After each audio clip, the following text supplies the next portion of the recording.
What's up, everybody? It's your girl Amanda C here. I'm ready to jump right back into things. I know I've been off the grid for a little while, but I had some deaths in the family and things happening, so I really couldn't spare any time to make any videos. So today I would like to share a paranormal experience that a cousin of mine had with me. We were the types of girls that love to go for walks all the time. Anytime that we could get our asses outside, we were outside. So one particular afternoon, it was literally like 4:30, almost right on the nose when we left my driveway. I had a watch on, and which I often did back then because I did have a curfew. Even though I was 17, I did have a curfew. So, and I was a good girl, thank you. But this cousin of mine and I went for our walk. We left at 4:30, almost right on the button. Walked down the road about 15 minutes, which we'd taken the same path 1,000 times before, every single day of the week. And it was mid-June. It was about time for, it was just about like, I don't know, a week maybe out from school letting out. This would have been my junior year. So we took off for the walk, walking normal, whatever. Get down there with no incident, nothing. Birds chirping, little chipmunks scurrying along the side of the road and shit. We had a good time. We went down there. We stayed about 10 minutes roughly, watching the little fish swim around in the creek, little brown trout. And we left. We went to walk home, and that was where shit started to get weird, okay? First, we walked past this place where there is nothing but state land on either side of the road. It's just woods. There's like a trailer and then woods, and a farmhouse. See what I'm saying? So, and these are thick woods. They're dark all the time because of how thick they are. Sunlight has a problem getting in there. So, and they're very dense. They go from the length of, if you live in the area or lived in the area of upstate New York in Lee Center, there is a road called Capron Road that intersects with a road called Strewn Road. Strewn Road goes down to Harris Road, and then it continues down to Sulphur Springs Road. That's the area that I'm talking about. Sulphur Springs Road is the end of this trip. Strewn Road, from Sulphur Springs Road all the way back up. Not to the corner almost, but almost there, So that's the house that I grew up in as a kid. Right behind the old Three Corners Inn. So, pretty much, long story short, we made it there about a third of the way back. There's this plot of land where there used to be a trailer. So the only thing left is the electrical box for the, electrical hookup or whatever. And a well. So when we walked past that driveway, we noticed like off to the side of us, not this side, but it would have been this side. But I'm using this side so you guys can see. Off to like in the woods, we saw what looked like someone turn on a flashlight, right? It was about the size of roughly a baseball or a softball. And it was just like bobbing along like a person walking. So we stopped, turned our heads, looked at it, noticed that it was moving. So we kept moving, right? It was like a split-second thing. We stopped, looked, noticed it was moving, kept on going. And I'm like, what is that? Because it started to follow us. It started to go along with us instead of going in the same direction it was going in. So I was like, it's got to be somebody messing with us, And I was like, calling out names of friends like, oh, stop it. You're not funny. You're not scaring nobody. You're just being stupid. And it just didn't respond. There was no response from it. And then I noticed, where the hell is the sound? No crickets, no birds. And this is like 4:30. And this is like maybe 4:45 in the afternoon, 5 o'clock in the afternoon, right? I'll say 5 o'clock and give myself a few minutes. It's like 5 o'clock in the afternoon. So there should have been birds. There should have been cricket. There should have been all kinds of activity, right? All kinds of noises.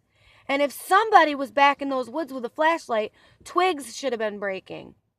Didn't hear none of that shit. Leaves should have been rustling. Didn't hear none of that shit. There was absolutely not a friggin' sound. Not a sound. Nothing. So we started freaking out, right? We started freaking out. And you know, rightfully so. So we kept, walking. Well, we picked up our pace at this point. And I'm like, yeah, so let's move away from the tree line. So we moved out into the middle of the road, put some more space between us and the trees.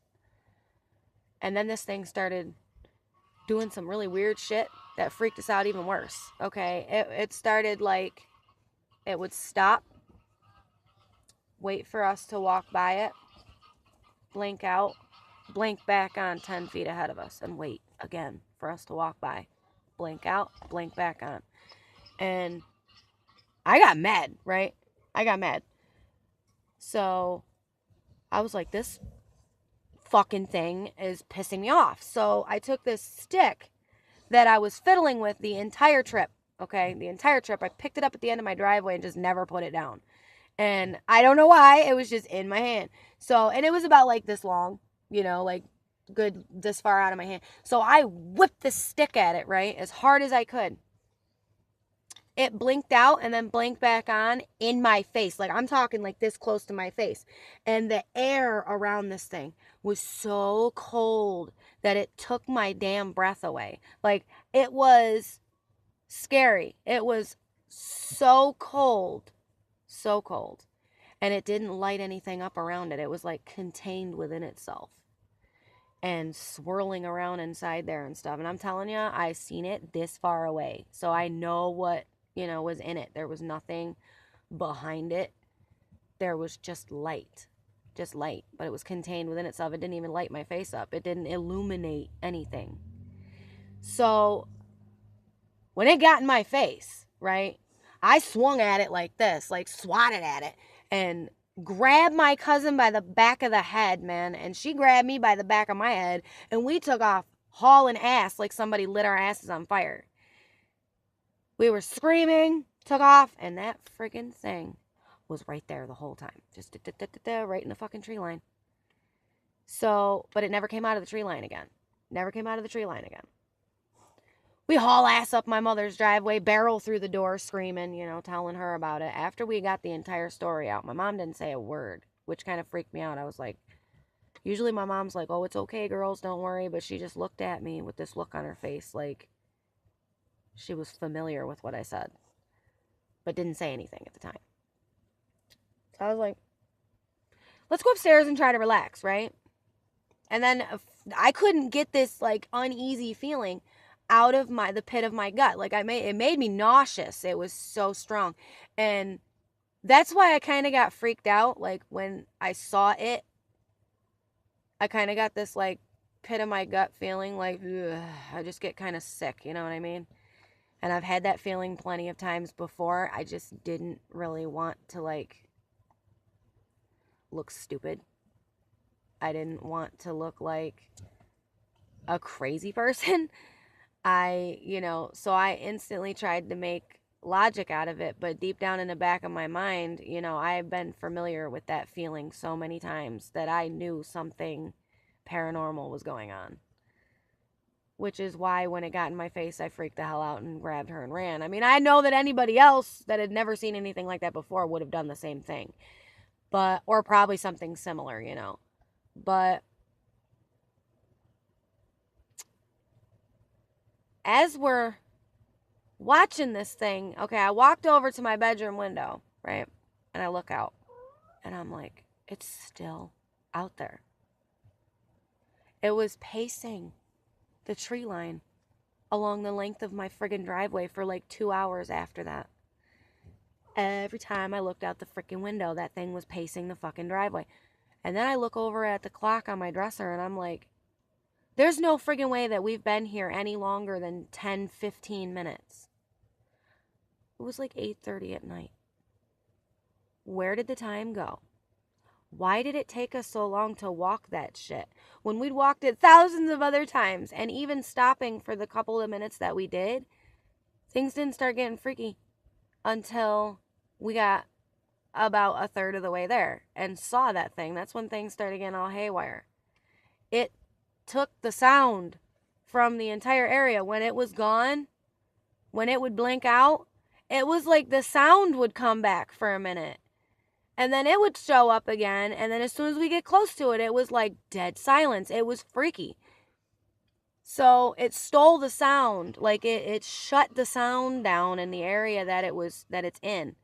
And the air around this thing was so icy cold. It was like steal your breath. It would steal your breath. It's hard to breathe because it's so cold. And it's like an off-white, like a yellowish, kind of. But not really like yellow, you know. So yeah, that, I have no idea what that was. And I have only seen it a very few amount of times. I've seen it like 3 times since then. And it wasn't anywhere close to me. It could have possibly been something else that I just thought was the light, you know. But ultimately, that thing was in my face. It was like 3 inches, 4 inches away from my nose. So I know that it wasn't no swamp gas or none of that bullshit, okay? It wasn't lucid dreaming because I don't fall asleep standing up. The last time I checked, I was not a bovine. And I don't know what it was. I don't know what it was. But, and my cousin and I both, it wasn't like either one of us was like, hey, look at that light, you know? It was something that was like click, and we both noticed it at the same time. So, yeah, there's that paranormal experience. Just feel free to tell me what you guys think, and, you know, but keep it respectful, please, because I don't appreciate people that want to be jerks, okay? Because I'll just block you, and that's it. Like, I'm not about that kind of stuff. I don't condone bullying, cyberbullying, or otherwise. So please keep it respectful, and feel free to tell me what you guys think. I'm open to all suggestions. I had no idea what it was, and I have heard tons of my other family members, after I told my mother about it, you know, like a year later, she finally told me that she had seen that same exact light, and it had gotten in my Uncle Chucky's face the same way that it did mine. So I asked my uncle about it, and then I found out that, like, literally every aunt and uncle I have, everybody that grew up on that road knew about that light. But they didn't tell us kids because they didn't want it to be like a group hysteria kind of thing, you know, to pass that along and then us just kind of like fuel the fire. And I've known people that have never lived up there a day in their life that go up there to visit and talk about a light that they see walking around in the woods. Like, it looks like somebody with an electric lantern or a flashlight. That is exactly what it looks like, and that's what it looks like up close. The only difference is that the light moves inside of it. It like swirls around, like, I can't explain it to you. It's like if you take a lava lamp and shake it up really fast. That's the best way that I could describe it to you. So yeah, there's that. All right, guys, I'm going to get going, but before I do, I would really appreciate it if you drop a like, and, you know, feel free to share if you feel the need, but I ain't trying to get famous, so this is just for my own personal entertainment purposes and to entertain you guys. So yeah, feel free to share your stories. Feel free to share other stories that you've heard. If you've heard of anything similar, or if you yourself have experienced something similar, feel free to share. All right, guys, I am out of here. Enjoy the rest of this day. God bless.